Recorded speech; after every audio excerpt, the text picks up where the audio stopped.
ನಮಸ್ಕಾರ ಯೂಟ್ಯೂಬ್ ಮಂದಿಗೆ. ನೀವೇನರ ಶಾರ್ಟ್ ವೀಡಿಯೋಗಳು ಹಾಕೋರಿದ್ರಿ ಅಂದ್ರೆ ಯೂಟ್ಯೂಬ್ದಾಗ ನಿಮಗೆ ವ್ಯೂಸ್ಗಳು ಹತ್ರಾಗ ಬರವಲ್ವು ಅಂದ್ರೆ ಏನೂ ಮಾಡೋಕ್ಕೆ ಹೋಗ್ಬೇಡ್ರಿ.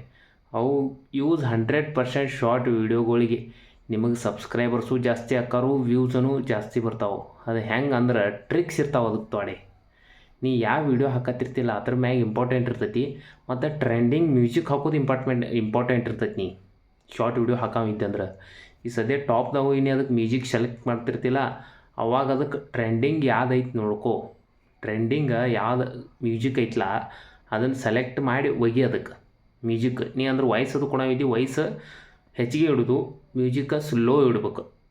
ಅವಾಗ ಟ್ರೆಂಡಿಂಗ್ ಮ್ಯೂಸಿಕ್ ಲೋ ಇಟ್ಕೊಂಡು ಎಡಿಟಿಂಗ್ ಒಳಗೆ ಪಕ್ಕಾ ವೀಡಿಯೋಕ್ಕೆ ಅಷ್ಟು ಬರ್ತಾವಂತ ಹೇಳೋಕ್ಕಾಗೋದಿಲ್ಲ, ವ್ಯೂಸ್ ಮಾತ್ರ ಬರ್ತಾವೆ.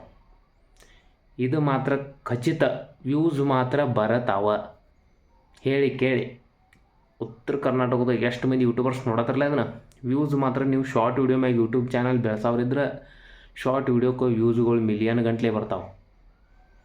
ಇದು ಇನ್ನಾದರೂ ಯಾರಿಗೂ ಗೊತ್ತಿಲ್ಲ ಅಷ್ಟೇನು. ಎಲ್ಲ ದೊಡ್ಡ ಲಾಂಗ್ ವೀಡಿಯೋನ ಬೆಳೆಸ್ಬೇಕು ಅನ್ನೋರಿಗೂ ಹೇಳತ್ತಾನೆ ಇದನ್ನು. ಲಾಂಗ್ ವೀಡಿಯೋ ಬೆಳೆಸೋರಿಗೆ ಅದು ಭಾಳ ದಿವಸ ಅದಕ್ಕೆ ಹಿಂದೆ ಬೆನ್ನು ಹತ್ತಬೇಕಾಕತಿ. ಶಾರ್ಟ್ ವೀಡಿಯೋಕ್ಕೆ ಹಂಗಿಲ್ಲ, ಒಂದೇ ವೀಡಿಯೋನಿಂದ 10 ಮಿಲಿಯನ್ ಹೋದ್ರೆ ಎಲ್ಲ ಕಂಪ್ಲೀಟನ ಮುಗ್ದ ಹೋತ. ಬರೀ ನೀ ಶಾರ್ಟ್ ವೀಡಿಯೋಲೇ ಕಮಾಸ್ಬೋದು ಯೂಟ್ಯೂಬ್ದಾಗ. ಹಂಗಿರ್ತೈತಿ ಶಾರ್ಟ್ ವೀಡಿಯೋಗಳು. ಟೈಮಿಂಗ್ ಸೆನ್ಸ್ ಇರ್ತೈತಿ. ಟೈಮಿಂಗ್ ಹಾಕಿ ನೋಡ್ರಿ, ಅದು ನಿಮಗೆ ಗೊತ್ತಾಗತ್ತೆ, ನಾ ಹೇಳೋದಿಲ್ಲ. ಒಂದಷ್ಟು ಟೈಮಿಗೆ ಸೆಟ್ ಮಾಡಿ ಇಟ್ಕೋರಿ ನೀವು. ಪಕ್ಕ ಆಗಿಂದ ಬರೀ ಹಾಕಿ 60 ಮಿನಿಟ್ ಒಳಗೆ ನಿಮಗೆ ಒಂದೊಂದು ಕೆ ಆಕೈತಿ ವ್ಯೂಸ್. ಮತ್ತು ಒಂದೊಂದು ವೀಡಿಯೋ ಓಡಾಕತ್ರ ಅದು 10 ಮಿಲಿಯನ್ 20 ಮಿಲಿಯನ್ ಹೋಗೋದೇ ಬಿಡೋದಿಲ್ಲ ಶಾರ್ಟ್ ವೀಡಿಯೋ. ಇದು ಗ್ಯಾರಂಟಿ ಕೊಡ್ತಾನೆ, ಯಾಕಂದ್ರೆ ನಾನು ನೋಡಿದ್ದೇನೆ ಶಾರ್ಟ್ ವೀಡಿಯೋಗಳು ಹೋಗತ್ತವ, ಪಕ್ಕ ಹೋಗ್ತಾವೆ. ನೋಡಿರಿ, ಟ್ರೈ ಮಾಡಿರಿ.